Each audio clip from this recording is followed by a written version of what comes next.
Welcome to Alert Tales, where we dive deep into the most gripping stories of real-life experiences. If you love tales that evoke emotion, spark conversation and connect us all, you're in the right place.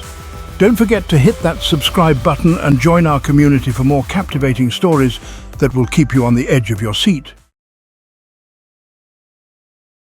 I'm thinking of sleeping without my wife or child. My 30-year-old wife, who is 31, had our baby 4 months ago. Ever since then, life has been a nightmare. I know all new parents have sleeping problems, but I always have. I have a severe sleepwalking condition that requires me to take medication nightly to try to keep me deep asleep, and still, a strict sleep schedule to decrease the chances further. And for several years, I had to sleep in a sleeping bag with a luggage lock on the zipper so I couldn't wander out of the house, but would hopefully just face plant out of bed instead of walking into traffic, which happened 3 times. As a result, I never wanted a baby. I would have been okay adopting a kid a year or so older, when they were more likely to sleep through the night and hopefully not inherit any of my medical fuckery.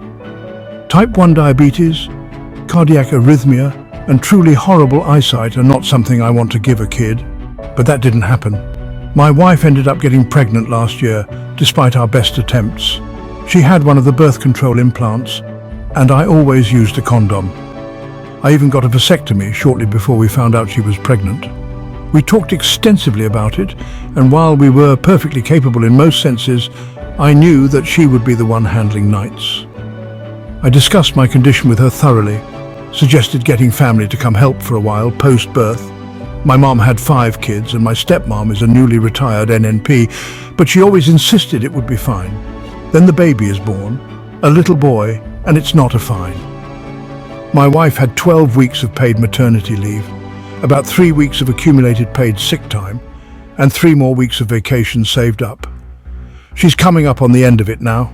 My company does not offer any paid leave, and my other PTO was used up for a family emergency in the middle of last year, so I can't take any time off.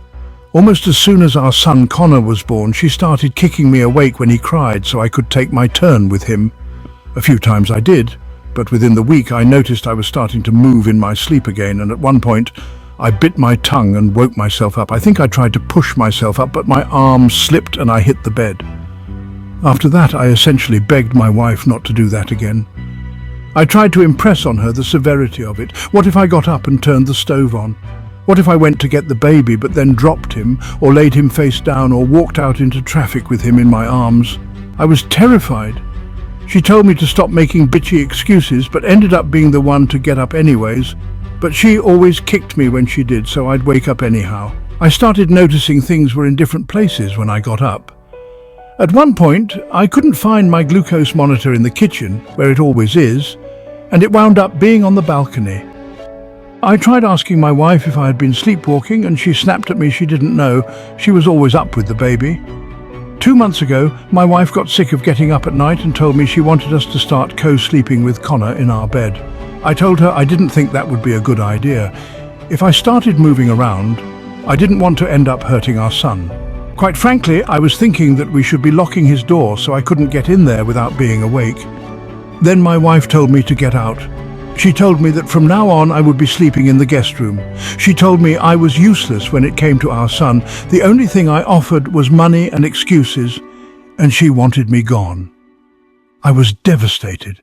I worked 12 to 14-hour shifts, 3 days one week and 4 days the next, and I always try to take care of Connor and the house when I'm home, so my wife can have a break and go see her friends or to the gym. I make breakfast before I leave and dinner when I get back. I didn't know it wasn't enough, but I set myself up in the guest room. It didn't get much better. I still startle awake at least twice a night, and I'm seriously thinking of getting my sleeping bag set up again. Not long after that, my wife got really into a holistic mummy blog and decided the real reason I have trouble sleeping is because I'm driving too much sugar, and threw out all the candy, soda and juice in the house. Even though the only time I ever drank soda or ate candy was if I was having an insulin reaction, she insisted I was better off without any and threw out anything I brought back with sugar in it. I started having to hide those tiny soda cans from the store in the guest room and ended up getting an emergency glucagon kit. I showed it to my wife and taught her how to use it, and one of the neighbors too, in case my wife wasn't home if something happened. My wife also criticizes everything I do with our son, how I'm holding him, how I feed him, how I talk to him or play with him. I didn't like how frequently he was wetting his diapers and said something about checking his blood sugar levels, since my brother had neonatal diabetes and I was diagnosed as a very young child too, and she threatened to take me to court if I did. Through all of this, I've been feeling more and more trapped and isolated. I never see my family because I can't leave the house once I'm off work, and my wife doesn't want me to invite them over. I never had many friends in the first place, and the ones I did have gave up inviting me out months ago. And I feel completely disconnected from my wife and utterly terrified of messing up my son. I don't think I can keep living like this. My mum wants me to come stay with her at night for a few weeks, until I can get my sleep under control, and I'm seriously considering it. Trust your dog, throwaway account. I noticed my dog got very alert whenever my wife got close to our 10-year-old son. A few weeks ago she went to tickle him and our dog snapped and growled at her and chased her out of the room. This was suspicious. Our dog adores my wife and is very gentle. Later I asked my son, "Why do you think the dog did that?" He didn't want to answer, but I eventually got out of him that my wife had hit him in a fit of rage and told him not to tell me or she wouldn't love him anymore. Bitch. He's a really, really well-behaved kid. Not that being badly behaved would be an excuse, but the worst thing he does is he throws his dirty socks on the floor and has to be reminded to do his homework. It turned out she'd hit him once before we ever got a dog, and I never knew. I also found out that emotional abuse happened a few times along the lines of, "I won't love you if you don't fold your laundry." Bitch. Fuck, just writing that makes me hate her so much. She showed her true colours, that bitch. I called the police and told them what our son told me.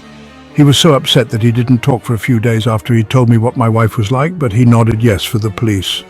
She's out of the house, and I filed for divorce and sole custody of our son for his own good. Our son still loves her and wants his mommy. This is really hard on him. I'll likely arrange for supervised visitation based on what my lawyer says is best, but I'm not going to let my little guy grow up with that shit. Before anyone asks, he is seeing a therapist now to help him process all of this and adjust. Good dog. Poor guy was depressed for a week after I kicked my wife out because she was his favorite person. Husband is miraculously sick when I'm sick. I'm 26, married to my husband who is 27.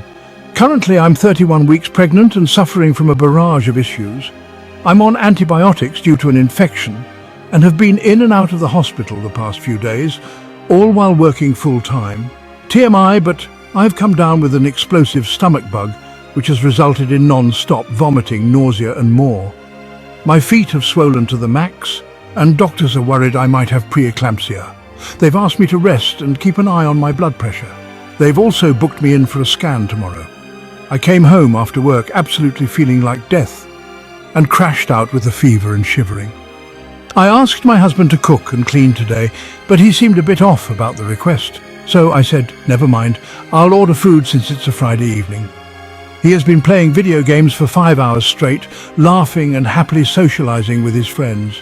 He hasn't checked up on me or cared for me the whole day, which really hurt my feelings. When he was done, I asked him to fill up my water bottle so I could take my meds, and he suddenly starts coughing, saying he's feeling sick too. The rage I feel. He was absolutely fine until I asked him to do something. Any other women go through this with their partner? I worry about the way he'll be when the baby comes, and I need genuine help when recovering. He's been like this on many occasions, very blasé about the things I'm going through. Rant over. Update. My husband was abusing our son. I've left for a DV shelter. I posted before and got some comments that made me wonder if I was being paranoid or unfair. I really tried to think if that was true, though I've never been concerned with our son's safety until recently. Someone even said I have anxiety or OCD, but I don't. I just had this feeling I couldn't shake. Then my husband came home much later than usual. He was in a bad mood and complained about work. Didn't spend any time with us, just went on his computer.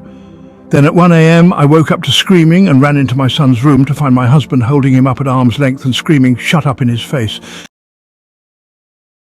I said, "Stop," and he turned his head to look at me and his eyes were dark. And the look on his face, I can't even describe it, just rage. He shoved our son into my arms and left. I knew then I was right.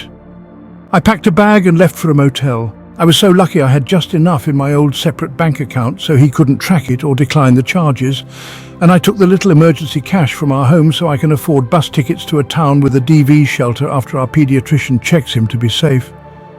He doesn't seem injured or have any signs of being shaken, but what would have happened if I didn't wake up when I did? It's so scary to leave with nothing, but at least my son will be safe. I'm writing this update in case someone reading it feels like this too. Trust your instincts. I felt this deep in my core.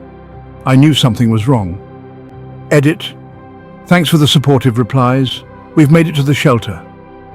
Honestly shocked at the condition of it, but hope to make it to my aunt's soon. So grateful for their help and for them feeding my son.